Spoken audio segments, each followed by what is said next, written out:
Okay, guys, good morning, good afternoon, good evening, wherever you're watching from. Please like, subscribe, and share. Right, hit the subscribe button right here. We rock. Check this out. It's on Amazon.com. Hip hop and ebook culture by yours faithfully, Martin and Vine. It's okay. We rock. Hello.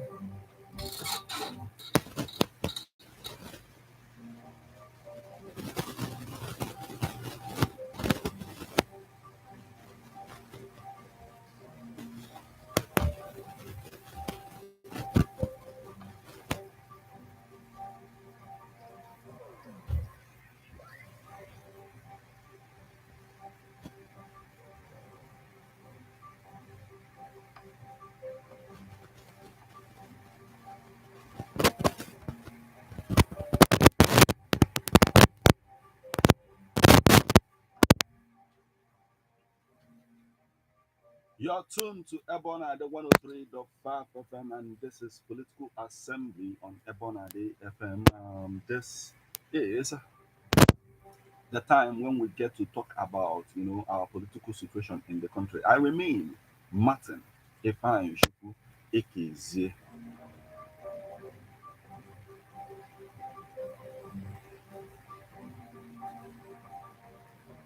A lot is going on in the corridors of power, and all of these things affect you and me in one way or the other. So we must pay attention to what is going on. And one of the major things that is going on in the state today is the issue of security, and the impact of the work, the effort of the governor of Anambra State, the governor Charles Chukwuma Soludo, with his Udo Gashi initiative, Agunechemba, and all of that, the way it is impacting our state today.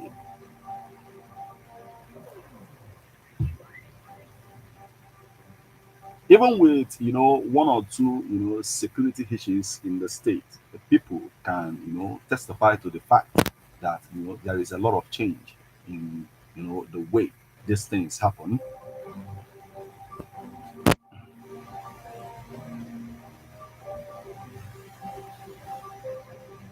Also today, Nigeria is mourning the death of Adebanjo, the leader of Afenifere.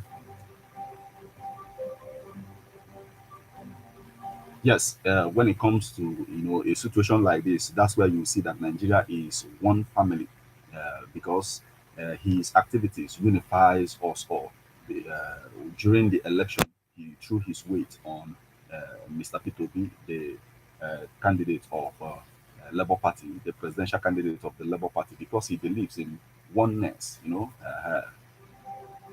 So that alone, is drawing a lot of attention to the death of Adebanjo, the leader of Afenifere. A lot is happening on our political space. So let me bring you up to speed on the happenings on this particular edition of a political assembly on Ebona, the 103.5 FM.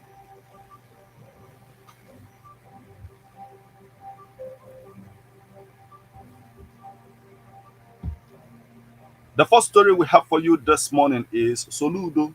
Those condemning Agunechemba are supporters of criminals in Anambra. The governor of Anambra State, Professor Charles Soludo, has described those condemning the Agunechemba security outfit as supporters and accomplices of kidnappers and armed robbers and other criminals in the state. Soludo said this yesterday at the funeral mass for the late Justice Azoka, the slain Labour Party member who represented Onisha 1 constituency in the Anambra State House of Assembly. Present at the ceremony were the party's presidential candidate in the last election, Mr. P2B, Senator Victor Ume, Anambra Central, Senator Tony Moye, Anambra North, and Honorable Emeka Idu Onesha, North and South Federal Constituency, among others.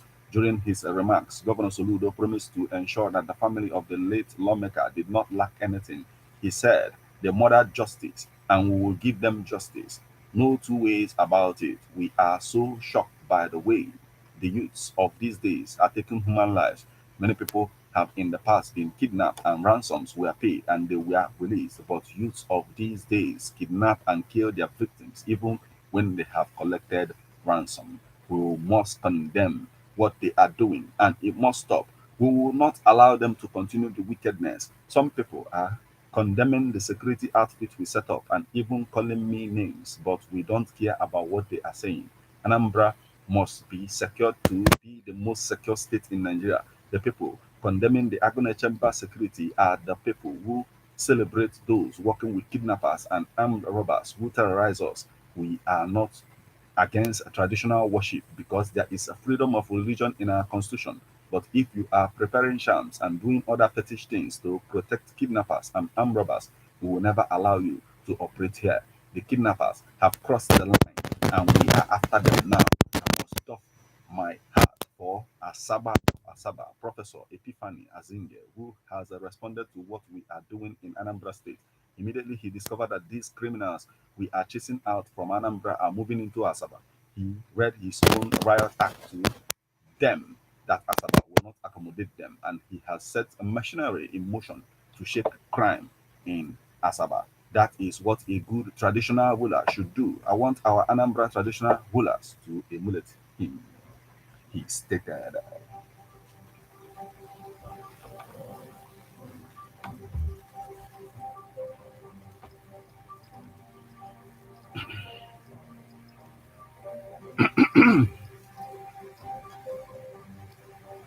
Now, the next story we have for you this morning is investigate 62 million naira extortion allegations against Enugu State Commissioner of Police Uzokame Rise Inspector General of Police.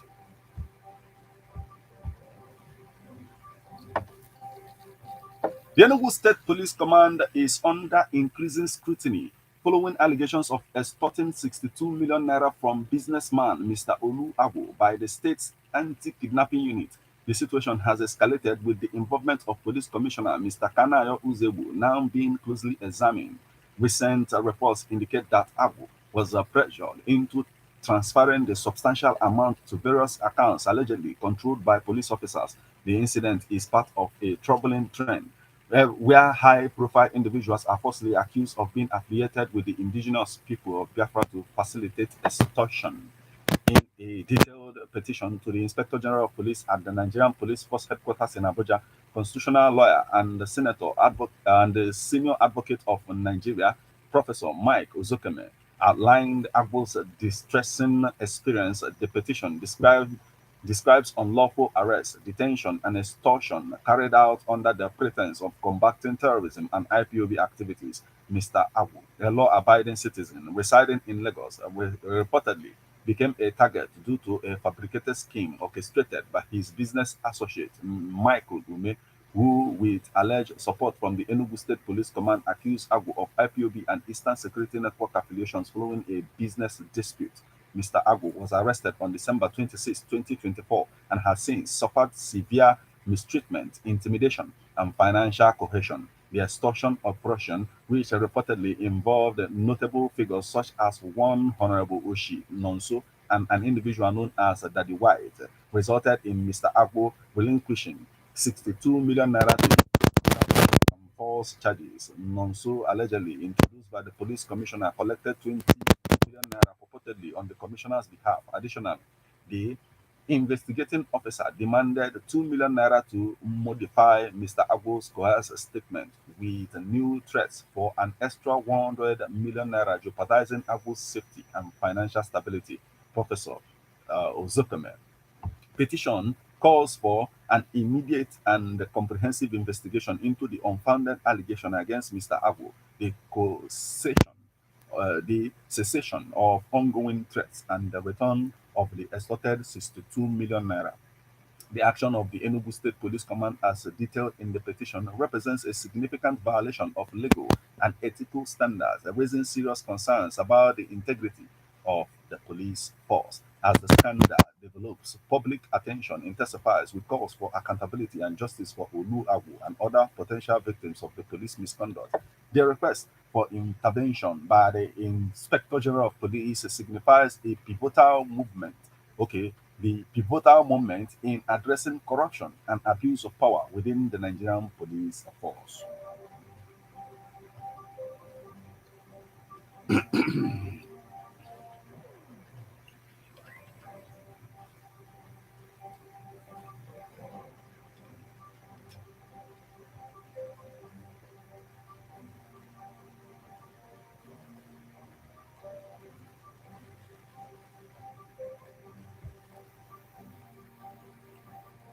Still on the happenings on our political space this morning, the next story we have for you on this particular edition of Political Assembly on Ebona, the 103.5 FM is OT plans to free Abia from EEDC service area, wants Geometric to step in.